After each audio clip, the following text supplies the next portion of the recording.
Greetings and welcome to Fright Night Flix, where every night is Fright Night. Starting this channel has pushed me to dive deeper into the world of horror than ever before, and today's the moment I've been waiting for, revealing my top 10 horror films of 2024. After a year packed with thrills, chills and plenty of nightmares, these are the films that stood out the most to me. Okay, let's get started. Opening my top 10 is I Saw the TV Glow, a film that earned its place with its striking originality. From its bold visual style to a killer soundtrack, this film creates an experience that's hard to forget. The performances by Justice Smith, Brigitte Lundy-Payne and Danielle Detweiler are absolutely stellar, bringing life into this eerie and unsettling narrative.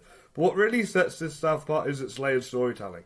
It's a film you can interpret in different ways, whether it's an allegory for the transgender experience or a bittersweet reflection on the nostalgic grip of the TV shows you grew up loving. If you're a fan of unique stylized horror films with depth, I Saw the TV Glow is a must-watch. At ninth place we have Late Night with the Devil. An inventive and original horror film with a fascinating concept. The talk show premise immediately hooked me, bringing to mind the clever storytelling of Inside Number 9. Leading the charge is David Dastmalchian, who delivers his best performance yet, commanding the screen with his charisma and intensity. While the writing and Dastmalchian's performance are the standout elements, the film's production values deserve just as much praise. The visuals and production design are so authentic it feels like you're watching a real-life talk show in the 1970s, until the horror kicks in. And when it does, the execution is nothing short of brilliant. If you're intrigued by the idea of blending late-night TV with spine-chilling scares, Late Night with the Devil is a must-see. It's a fresh and captivating take on both the talk show format and the horror genre. Taking the 8th spot is the English-language remake of Speak No Evil, which I found to be a superior version of the original Danish film. James McAvoy shines in one of his best performances in years, bringing depth and nuance to the story. The film is also masterly structured, starting as a lighthouse family drama before descending into pure horror as the tension builds. What truly sets this version apart, though, is its ending, departing significantly from the original. The new conclusion is a bold change that feels so more satisfying and impactful. Interestingly, the ending is so well executed that the film could have been reimagined as a sequel to the original instead of a remake, and it would still work so seamlessly. Whether you're a fan of the original Speak No Evil, or are just simply a fan of James McAvoy, this is a compelling piece of horror cinema that you don't want to miss. At 7th place, we have Maxine, the third and final chapter of T. West's X trilogy. While the film has sparked mixed reception, I found myself enjoying it more than most. One of its standout elements is the way it perfectly captures the vibe of an 80s thriller, making it feel like a lost gem from that era of cinema. Mia Goth once again delivers a fantastic performance, solidifying herself as the face of this trilogy. However, it's the supporting cast that truly elevate this installment. Kevin Bacon, Elizabeth Debicki, and Giancarlo Esposito all shine in their roles, bringing extra layers to the story. The narrative is engaging and never dull, but one of my gripes is its predictability of the twist, which could have used a bit more finesse. Despite that, Maxine serves as a solid and satisfying conclusion to T. West's ambitious trilogy. I highly recommend it to fans of Mia Goth, T. West, or anybody who just loves the aesthetics and energy of 80s cinema. Just shy of the top 5 in 6th place is M. Night Shyamalan's Trap, a film that has officially become my favourite in his filmography. This high-concept thriller is executed brilliantly with a captivating story brought to life by Josh Hartnett's outstanding performance and some of the best cinematography we've seen in a Shyamalan film. Coming off the success of Knock at the Cabin, Trap reaffirms Shyamalan's talents as a filmmaker. While certain moments might stretch believability, the plot remains functional and coherent enough to keep you immersed, allowing you to easily suspend your disbelief. If you're looking for a fresh and original take on a horror/thriller genre, Trap is a must-watch and a testament to Shyamalan's evolving craft. And kicking off the top 5 is Longlegs, one of the biggest surprises of the year and a rare film that truly lives up to its hype. Nicolas Cage delivers an incredible, almost recognisable performance as a titular character, while Micah Monroe shines with a brilliant breakout performance in the lead. The plot is a gripping blend of mystery and horror, packed with twists and turns that keep you hooked. With Longlegs, Oz Perkins cements himself as a powerhouse in modern horror. His writing and direction create a film that's both visually stunning and deeply unsettling. The atmosphere is eerie and tense, reminiscent of my favourite horror film, The Silence of Lambs. What makes this film truly chilling is its grounded reminder that people like Longlegs can exist in this real world, a terrifying thought that lingers long after the credits roll. If you're a fan of mysterious thrillers or simply love Nick Cage, Longlegs is a must-watch.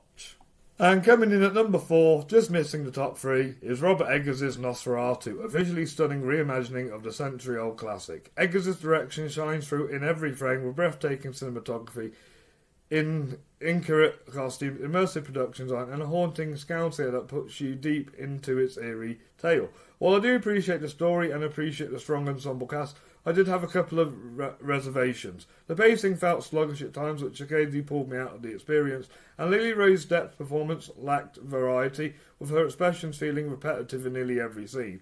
That said, Nosferatu is still a remarkable film. It serves as both an impressive update on the original and a standout entry in Robert Eggers' horror repertoire.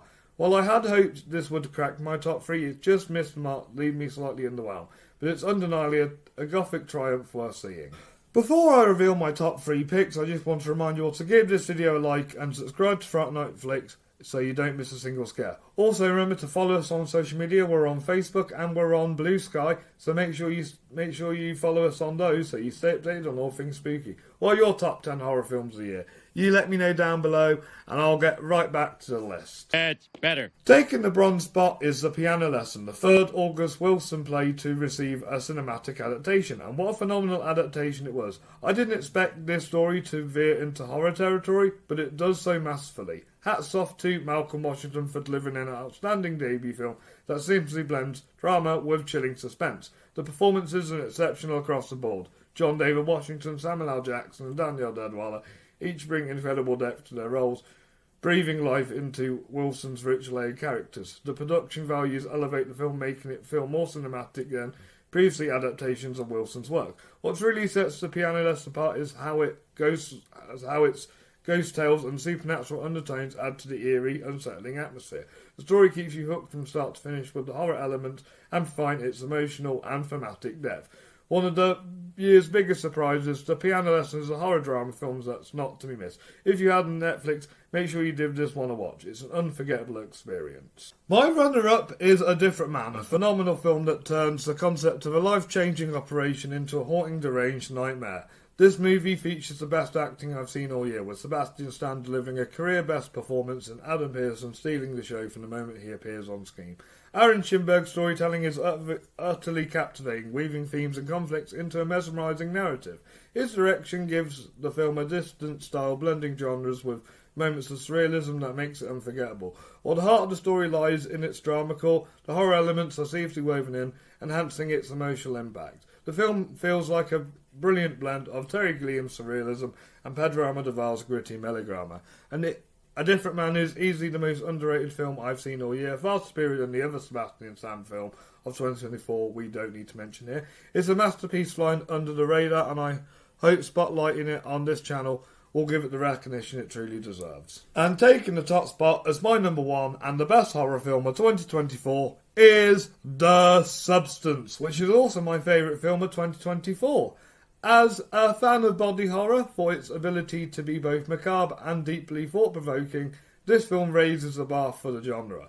Its concept is truly fascinating, tackling themes of ageism and body image in a way that's both visually striking and emotionally resonant.